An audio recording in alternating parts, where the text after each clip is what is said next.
Hey, my name is Danielle Cox. I am here today to persuade you on why running is good for you. However, there are some downsides to this healthy activity.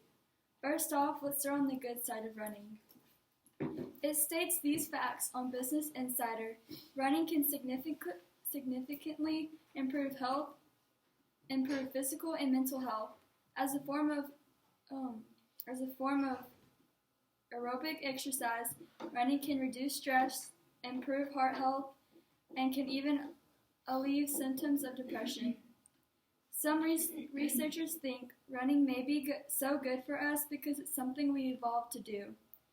Many experts think human bodies are shaped the way they are because we evolved to be extremely effective endurance runners.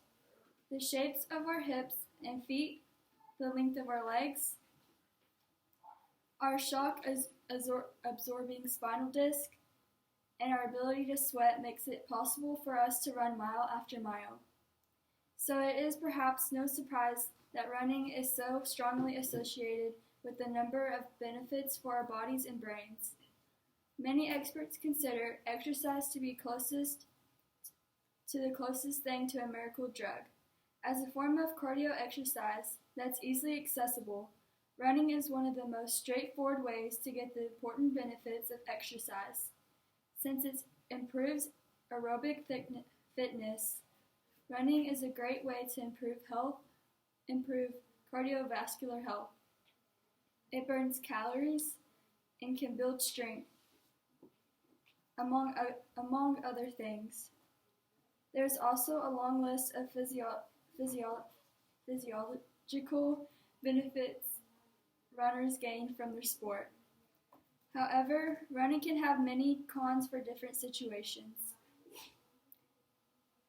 Insider.com states that running can often lead to chronic injuries like shin splints and stress fractures due to the overuse of muscle and joints. Because running is a repetitive weight-bearing exercise, meaning you work against gravity, injuries are common. Certain factors like not having the correct running shoe can make runners prone to injury since shoes help cushion the impact from landing. However, the most common reason runners get injured is because they do too much too soon. Runners can avoid injury by monitoring their own fitness level and ensuring they are not overtraining. In particular, increasing weekly running distance too rapidly can cause injury. A 2014 study in the Journal of Orthopedic and Sports Physical Therapy of 874 healthy runners found that people who increased their weekly running distance by more than 30% per week were about 1.5 times more likely to get injured than those who upped their distance.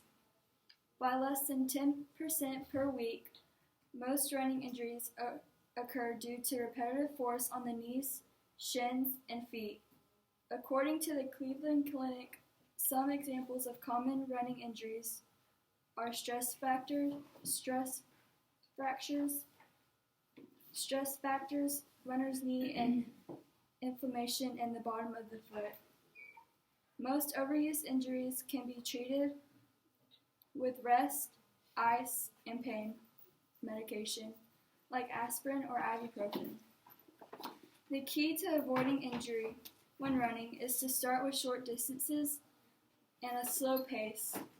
While the United States Department of Health and Human Service recommends completing between 75 to 150 minutes of aerobic exercise per week, even small amounts of running can make a difference in your health.